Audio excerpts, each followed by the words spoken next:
আসসালামু আলাইকুম।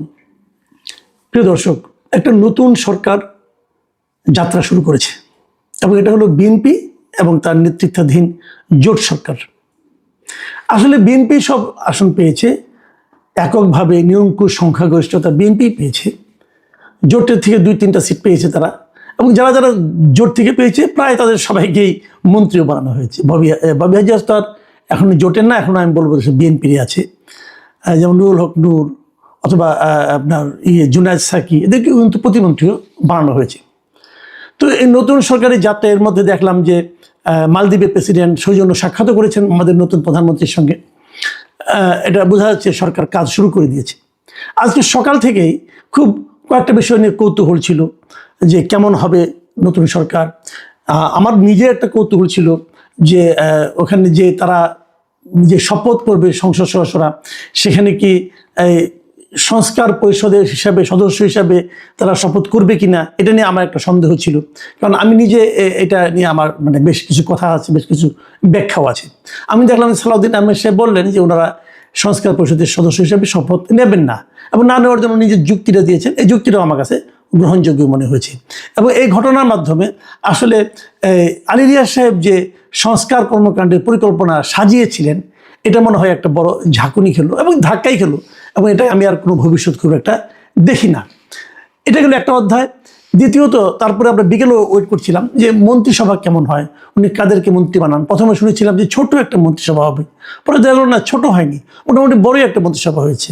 প্রায় আপনার 25 জন, প্রধানমন্ত্রী সহ 26 জন মন্ত্রী, এবং প্রতিমন্ত্রী হলো 24 জন। সব মিলে পুরো মন্ত্রিসভার সাইজ হলো 50 জন। 50 জনের একটা মন্ত্রিসভা গঠন করা হলো। কিছু চমক ছিল। চমক অনেক বিশাল বিশাল নেতা তারা আসলে মন্ত্রিসভায় জায়গা করতে পারেন। খন্দকার মোশাররফ হোসেন, মির্জা আব্বাস, এদের মতো আব্দুল সালাম পিন্টু, এদের মতো লোকেরা কিন্তু আসলে মন্ত্রিসভায় ঠাঁই পাননি, জায়গা এদের হয়নি। আবার কিছু সিনিয়র লিডার যাদের ভূমিকা, এটা আমার ভালো লেগেছে। সিনিয়র লিডারদের মধ্যে যাদেরকে বাদ দেওয়া হলো, যাদেরকে রাখা হলো, এই বিবেচনাটা আমার কাছে মোটামুটি পছন্দ হয়েছে। কিন্তু আবার খুব আলোচিত কয়েকজন লোক যাদেরকে আমরা প্রত্যাশা করেছিলাম তাদেরকেও পাইনি। সেটা প্রধানমন্ত্রী তারেক রহমানের নিজস্ব একটা প্ল্যান আছে, উনি কীভাবে কী করতে চান সেই প্ল্যান অনুযায়ী তো উনি চলবেন, তাই না? তো সেই প্ল্যানের মধ্যে নিশ্চয়ই অ্যাকোমোডেট হবে, এবং উনি নিশ্চয়ই যাদেরকে দিয়ে যে কাজ হবে সেভাবেই করতে চেয়েছেন। এটা নিয়ে আমার কোনো বক্তব্য নেই। আমরা কতগুলো জিনিস দেখলাম, সেটা হলো যে মন্ত্রিসভায় আইনজীবীদের বেশি একটা প্রভাব দেখলাম। বেশ অনেক আইনজীবী, সুপ্রিম কোর্টেরই আইনজীবী আছে 5 জন। এছাড়াও আরও জজ কোর্টের আইনজীবীরা আছে, যেমন সালাউদ্দিন আহমেদ, উনি তো জজ কোর্টের আইনজীবী। তারপরে আপনার এই দীপেন দেওয়ান, তিনিও জজ কোর্টের আইনজীবী। এরকম আরও অনেক অনেক আছে যারা নাকি জজ কোর্টের আইনজীবী, এবং সুপ্রিম কোর্টের আইনজীবী আছে 5 জন। এটা মোটামুটি আমার কাছে মনে হয়েছে একটা দিক দেখা যেতে পারে। কিছু কিছু জেলা থেকে কোনো মন্ত্রী নেওয়া হয় না, প্রায় 25টা জেলার মতো হবে যেখান থেকে কোনো মন্ত্রী নেওয়া হয়নি। এটাও একটা দেখার মতো বিষয়। এবং কিছু কিছু জেলায় যেখানে নাকি আওয়ামী অধ্যুষিত যে জেলাগুলো আছে, সেখান থেকেও কোনো মন্ত্রী আসেনি। তো এগুলি একটা ব্যাপার। কিন্তু এত আলোচনার মধ্যে যে আলোচনাটা সবচেয়ে বেশি মানুষের কাছে গুরুত্ব পেয়েছে, এবং অনেকে আমাকে জিজ্ঞাসা করছে, ভাই এটা কি হলো, ভাই এটা কি হলো। আমি আসলে ওটাকে আজকের আলোচনার মূল ফোকাস করতে চাই। এতক্ষণ যেগুলি বললাম এগুলো ভূমিকা মাত্র, এগুলি নিয়ে তেমন কোনো কিছু বক্তব্য নাই। কারণ উনি ওনার প্ল্যান মতো করেছেন। যেটা নিয়ে আলোচনা করব সেটাও ওনারই প্ল্যানই হয়েছে, সেটা কিন্তু আমাদের কোনো প্ল্যান নাই, আমাদের কোনো বক্তব্য নাই। কিন্তু আমার কেন যেন মনে হয়েছে যে তারেক রহমান সাহেব কেন যেন একটা সমালোচনাকে ইনভাইট করতে যাচ্ছেন এটা নিয়ে। এটা অহেতুক কিনা আমি বলবো না, আমি জানি না, কারণ সব হেতু তো আর আমাদের মতো সাধারণ মানুষের জানার কথা না। আমরা ধারণাও করতে চাই না, কারণ যেগুলি ধারণার মধ্যে আসে সেগুলো একটু খুব আপনার সুন্দর না, ওইগুলো শুনতে খুব ভালো লাগবে না, কাজে ওই ধারণাগুলো আমি উচ্চারণই করতে চাই না। ঘটনাটা হলো পররাষ্ট্রমন্ত্রী নিয়ে। উনি 2 জন টেকনোক্র্যাট মন্ত্রী কিন্তু নিয়েছেন এখানে, 2 জনই তো দেখলাম মোটামুটি যতটুকু মনে পড়ে। এবং 2 জনের মধ্যে একটা টেকনোক্র্যাট মন্ত্রী যাকে নাকি পররাষ্ট্র মন্ত্রণালয়ের মতো একটা গুরুত্বপূর্ণ মন্ত্রণালয়ের দায়িত্ব দেওয়া হয়েছে। এই পররাষ্ট্র মন্ত্রণালয় হিসেবে নেওয়া হয়েছে মিস্টার খলিলুর রহমানকে। উনি অনেক পরিচিত একটা নাম বাংলাদেশের, আগে কেউ চিনত না। এই ইউনূস সরকার আসার পর উনি বিখ্যাত হয়ে উঠেছেন। উনি ইউনূস সরকারের অন্তর্বর্তীকালীন সরকারের জাতীয় নিরাপত্তা উপদেষ্টা ছিলেন। এই মিস্টার খলিলুর রহমানকে নিয়ে তখনই, যেদিন ওনাকে নিরাপত্তা উপদেষ্টা হিসেবে নিয়োগ করা হয়েছে, তার আগে উনি রোহিঙ্গা বিষয়ক ছিলেন, উপদেষ্টা ছিলেন। এবং তারপর ওনাকে নিরাপত্তা প্রতিষ্ঠা করা হয়। পরে ওনাকে বিমানের যে বোর্ড আছে সেই বোর্ডের মেম্বারও করা হয়। মানে মন্ত্রিত্ব দুইটা মানে মন্ত্রিত্বের মতো পদের থেকে উনি বিমানের বোর্ড মেম্বার হয়েছিলেন। কেন হয়েছিলেন? নিশ্চয় ওনার আগ্রহ ছিল। তো এরকম একজন ব্যক্তি, এবং যাকে নিয়ে শুরু থেকেই বলা হচ্ছিল যে উনি একজন দ্বৈত নাগরিক। শুরু থেকে যখন বলা হচ্ছে, প্রথম কয়েকজন উনি কিছু বলেননি, তারপর উনি বলেছেন, চ্যালেঞ্জ করে বলেছেন, না উনি দ্বৈত নাগরিক না, উনি একমাত্র বাংলাদেশেরই ওনার পাসপোর্ট আছে, আর কোনো পাসপোর্ট নাই। তো সেটাও একটা ব্যাখ্যা আছে যে তাহলে যদি পাসপোর্ট না থাকতো তাহলে উনি এত বছর ধরে আমেরিকা থাকলেন কিভাবে? উনি কি অবৈধ হিসেবে ছিলেন? কিন্তু অবৈধ হিসেবে ছিলেন, তার কথা না, তাই না? উনি আসছেন যাচ্ছেন, তো কীভাবে? তো তাহলে কি ওনার ওখানে থাকার কোনো পারমিশন আছে? মানে যেটাকে আমরা গ্রিন কার্ড বলি, উনি কি গ্রিন কার্ডধারী? এগুলো নিয়ে কিন্তু নানা আলাপ। আবার অনেকে বলেন যে না, উনি অন্য একটা নাম নিয়ে আমেরিকার নাগরিকত্ব নিয়েছেন, এবং সেই নামের ওনার ফেসবুক অ্যাকাউন্টের ছবি টবিও আমরা কিন্তু সোশ্যাল মিডিয়ায় দেখেছি। এখন সত্য মিথ্যা উনি বলতে পারবেন, উনি তো এটা ব্যাখ্যা দিবেন না। এখন তো আগেও দিতেন না, এখন তো আরও দিবেন না। এখন তো একটা শক্তিশালী পলিটিক্যাল গভর্নমেন্টের উনি টেকনোক্রেট মন্ত্রী হয়েছেন। মানে কি, মানে ওই পলিটিক্যাল গভর্নমেন্টটা উনি এতই টেকনিক্যালি এক্সপার্ট যে এরকম এই মাপের আর কোনো এক্সপার্ট তারা খুঁজে পায় নাই।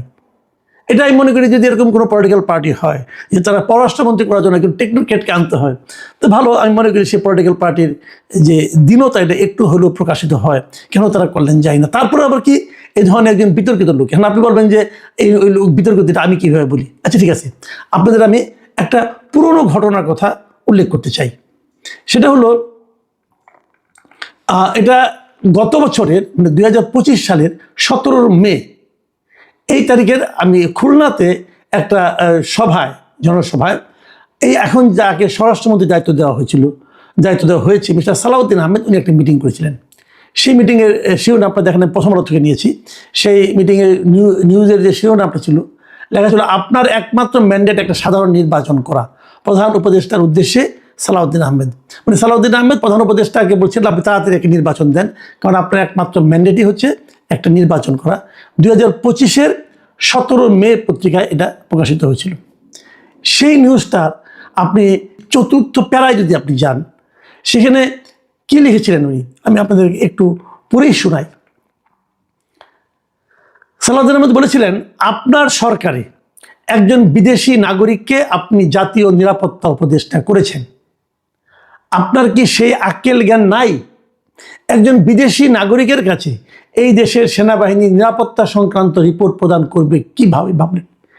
খেয়াল করুন, ওনাকে নিরাপত্তা উপদেষ্টা হিসেবে নিয়োগ করে ডক্টর ইউনূস যা করেছেন সেই সম্পর্কে মন্তব্য করতে দিয়ে সালাউদ্দিন আহমেদ সাহেব বলছিলেন যে আপনার কি আক্কেল জ্ঞান নাই? এখন ডক্টর ইউনূসের আক্কেল জ্ঞান নাই বুঝলাম, আপনার সন্দেহ হচ্ছে। এখন উনি তো আপনাদের মন্ত্রিসভায় মন্ত্রী হয়ে গেলেন, পূর্ণমন্ত্রী, উপদেষ্টাও না, সাময়িক সময়ের জন্য না, কিন্তু পূর্ণভাবে একটা মন্ত্রী হয়েছেন উনি। এখন আমরা কার আক্কেল কার জ্ঞান খুঁজবো বলেন? আমি জানি না। উনি এই প্রসঙ্গটা আরেকটা কথা বলেছিলেন, ওই যে রোহিঙ্গা করিডোরের নামে যে মানবিক করিডোর দেওয়ার কথা উনি বলছিলেন প্রথম এই খলিলুর রহমান সাহেব। পরে সামগ্রিকভাবে ব্যাপক চাপ হয়েছিল, সেই চাপের মুখে উনি বলেছিলেন যে উনি এগুলিকে পাত্তা দেন না। তো সেই প্রসঙ্গে উনি বলেছিলেন যে ওনার ওই আচরণ সম্পর্কে বলেছিলেন যে অত্যন্ত অ্যারোগেন্টলি আপনার সেই উপদেশটা বলেছেন, তাতে নাকি কিছু যায় আসে না। সেই জাতীয় নিরাপত্তা উপদেষ্টাকে আপনি বিদায় করুন, হয় তিনি নিজে পদত্যাগ করবে, না হলে আপনি তাকে বিদায় করবেন। এদেশের নিরাপত্তা সংক্রান্ত কোনো জাতীয় দায়িত্ব বিদেশি কোনো নাগরিকের হাতে থাকতে পারে না। এই নাগরিক ষড়যন্ত্র করছে বাংলাদেশে একটি অস্থির পরিস্থিতি সৃষ্টি করার জন্য, আমরা তা হতে দেব না। এটা কিন্তু সালাউদ্দিন আহমেদ সাহেবের বক্তব্য। সালাউদ্দিন সাহেব কিন্তু বোকা টাইপের লোক না, ওনাকে আমি যতটুকু দেখেছি এই মন্ত্রিসভার বিএনপির সেন্ট্রাল কমিটির যারা ধীর স্থির লোক বলতে যাদেরকে বোঝায়, উনি তাদের মধ্যে একজন।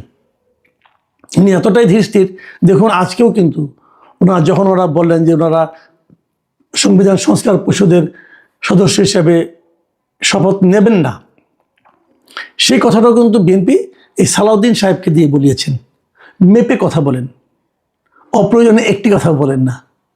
তো খলিলুর রহমান সাহেব সম্পর্কে সালাউদ্দিন সাহেবের এই যে মূল্যায়ন, এই যে উচ্চারিত বাক্যসমূহ, এই বাক্যসমূহ কি কেবল ওই সময়ের জন্য প্রযোজ্য ছিল? সেটা কি বর্তমান সময়ের জন্য প্রযোজ্য? একেবারেই নয়। তাকেই আনতে হলো, তাকেই পররাষ্ট্রমন্ত্রীর দায়িত্ব দেওয়ার প্রয়োজন পড়ল কেন? মানে এই কাজটার মাধ্যমে আমরা জাতি হিসেবে কি অর্জন করছি? তারেক রহমান সাহেব হয়তো ওনারা কিছু প্ল্যান আছে, কিন্তু যে জিনিসটা হয় কি, আমরা যখন কোনো মানে প্রকাশ্য দৃষ্টিগ্রাহ্য কোনো ব্যাখ্যা খুঁজে না পাই, তখন কিন্তু আমরা নানা ধরনের কল্পনা করি। এই কল্পনা আপনি থামাতে পারবেন না। এই কল্পনার কথা, এই কল্পনার ডালপালা কিন্তু ছড়াতে থাকবে। আপনি বলবেন, আরে আমি 2/3 আসন পেয়েছি, কোথাকার কোন পাবলিক কি কল্পনা করলো বা না করলো, তাতে আমাদের কি আসে যায়? হ্যাঁ, এটা আপনি বলতে পারেন, কিন্তু এই বলে আপনি কিন্তু মানুষের কল্পনাকে থামাতে পারবেন না। এবং আমি আপনাকে বলে রাখি যে মানুষের যে পারসেপশন তৈরি হওয়াটা, এটা কিন্তু মারাত্মক, অনেক মারাত্মক। কিন্তু অনেক সময় অসত্য পারসেপশনও তৈরি হয়, সেই পারসেপশনকে গুরুত্ব দিতে হয়। পাবলিক পারসেপশন খুব মারাত্মক। আমি আপনাকে চ্যালেঞ্জ দিয়ে বলছি, খলিলুর রহমান সাহেব সম্পর্কে এদেশের একটা মানুষ, আপনি একটা ভোট দেন যে খলিলুর রহমান সাহেব কেমন লোক, যে তাকে কোনোদিন দেখে নাই, জানে না, সেও বলবে লোকটা খারাপ। যে তার সঙ্গে কোনোদিন কথা বলে নাই, যার সঙ্গে তার কোনো স্বার্থের কোনো সংঘাত হয় নাই, সেও বলবে এই লোকটাকে নিয়েন না। তাহলে আপনি বলবেন এ তো না জেনে বলতেছে। হ্যাঁ, আমিও বলি না জেনে বলতেছে, কিন্তু বলতেছে যে তার জবাব যতক্ষণ পর্যন্ত আপনি দিতে না পারবেন, ততক্ষণ পর্যন্ত কিন্তু এই বলাটাই গুরুত্বপূর্ণ। কারণ এই মানুষটা তো আপনাকে ভোট দেয়, তো এই মানুষটাকে আপনি বলতে দিচ্ছেন কেন? আমি আশা করব সরকার একটা ব্যাখ্যা দিবেন যে কেন খলিলুর রহমান। আমি বরাবর বলেছি যে দ্বৈত নাগরিকদের দেশের মানে নীতি নির্ধারণী কোনো পদে থাকা উচিত না। এটা আমি অনেক দিন ধরে বলি। কেন বলি? এই কারণে বলি যে তারা যদি অন্য দেশে, তার যদি স্থায়ী আবাসের কোনো সুযোগ থাকে, আশ্রয় নেওয়ার কোনো সুযোগ থাকে, তাহলে তারা এই দেশ সম্পর্কে তাদের অনুভূতিটা, ভালোবাসাটা হয় সারা সারা। তারা মূলত দেশপ্রেমিক হতে পারে না। দেশপ্রেমিক লোক কখনো স্বেচ্ছায়, যারা বাধ্য হয়ে যায় তাদের কথা কিন্তু আলাদা। যেমন তারেক রহমান সাহেব বাধ্য হয়ে গিয়েছিলেন, আমার কোনো আপত্তি নাই, কিন্তু যারা নাকি নিজে ইচ্ছায়, স্বেচ্ছায় আরেক দেশে গিয়ে নাগরিকত্ব নেয়, গ্রিন কার্ড নেয়, ওখানে বাড়ি করে, সেই লোকগুলির ভালোবাসায়, দেশপ্রেমে আমার সন্দেহ আছে। এবং তারা এখানে আকাম কুকাম করে বাড়ি চলে যাবে, তাকে ধরতেও পারবেন না। আওয়ামী লীগ সরকারের সব মন্ত্রীদের বাইরে নাগরিকত্ব আছে, সবার সেকেন্ড হোম আছে, এদের কাউকে আপনি ধরতে পারবেন? পেরেছেন? আগামীতে পারবেন? কোনোটাই পারবেন না। তো সেই জিনিসটা যাতে না করেন। আর তাকে দেওয়া হয়েছে কি সেন্সিটিভ, অতি সেন্সিটিভ পররাষ্ট্র মন্ত্রণালয়। এরই মধ্যে যে সমস্ত স্পেকুলেশন আমি শুনেছি, আমার শুনতে ভালো লাগে নাই। বলা হচ্ছে যে ওনার সঙ্গে নাকি কন্ট্রাক্ট করেই তারেক রহমান সাহেব এসেছেন, উনি নাকি আমেরিকা এবং ইন্ডিয়ার পার্টটা দেখছেন। ধরলাম আমি সত্য, আমেরিকা এবং ইন্ডিয়ার পার্টটা উনি দেখবেন। আমেরিকার ইন্ডিয়ার পার্ট দেখার জন্য উনি ছাড়া আর কেউ নাই। এত বড় প্রতিভা আপনার ইউনুস সাহেব আসার আগে কইছিল, তখন তো তার নাম কখনো শুনি নাই। ভাই, এগুলো খোঁড়া যুক্তি। আরেকটা জিনিস আমি বলি, বিতর্কের আরও একটা কারণ আছে। সেই কারণটা হলো, সাধারণত এই যে অন্তর্বর্তীকালীন বলেন অথবা তত্ত্বাবধায়ক বলেন, যাই বলেন, নির্দলীয় সরকার বলেন, এই সরকারগুলো একটা কনভেনশন ছিল। কনভেনশনটা এমন ছিল, এই সরকারগুলোতে যারা উপদেষ্টা হয়, তারা পরবর্তী সরকারে মন্ত্রিত্ব অথবা সরকারের কোনো দায়িত্বপূর্ণ পদে থাকে না। এই একটা কিন্তু কনভেনশন ছিল। কেন থাকে না? থাকলে পরে তারা যদি পরবর্তী সরকারের সঙ্গে থাকে, তাহলে অনেকে সন্দেহ করতে পারে যে ওই লোকটা এই সরকারটাকে ক্ষমতায় আনার জন্য কিছু ভূমিকা রেখেছে। এখন খলিলুর রহমান তো খুব গুরুত্বপূর্ণ একটা জায়গায় ছিলেন, উনি নিরাপত্তা উপদেষ্টা ছিলেন, উনি আর্মিকে নিয়ন্ত্রণ করতে পারতেন, এরকম একটা জায়গায় ছিলেন উনি। তাহলে উনাকে যখন আপনি মন্ত্রী বানাবেন, তখন কিন্তু এই কথাটাও চলে আসবে। তাহলে উনি কি ওই জায়গায়, ওনার যে ক্ষমতার যে জায়গাগুলো ছিল, সেই জায়গার মাধ্যমে ক্ষমতা ব্যবহার করে উনি কি কাউকে সাহায্য করেছেন ক্ষমতায় আসতে, অথবা কাউকে ক্ষমতায় না আসতে? এই প্রশ্নগুলোর জবাব যতদিন দেশের মানুষ স্পষ্টভাবে না পাবে, ততদিন পর্যন্ত ভাববেন এই সন্দেহের পারদ ধীরে ধীরে বাড়তেই থাকবে। আমি বুঝতে পারি না, একটা নতুন সরকার যাকে ঘিরে আমাদের এত প্রত্যাশা, তারা এই ধরনের একটা ঝুঁকিপূর্ণ কাজে কেন গেল? প্রিয় দর্শক, এই প্রশ্নের উত্তর আমি খুঁজতেই থাকব। আপনারা ভাবুন, দেখেন উত্তরটা খুঁজে পান কিনা। এখন এ পর্যন্তই। আল্লাহ হাফেজ।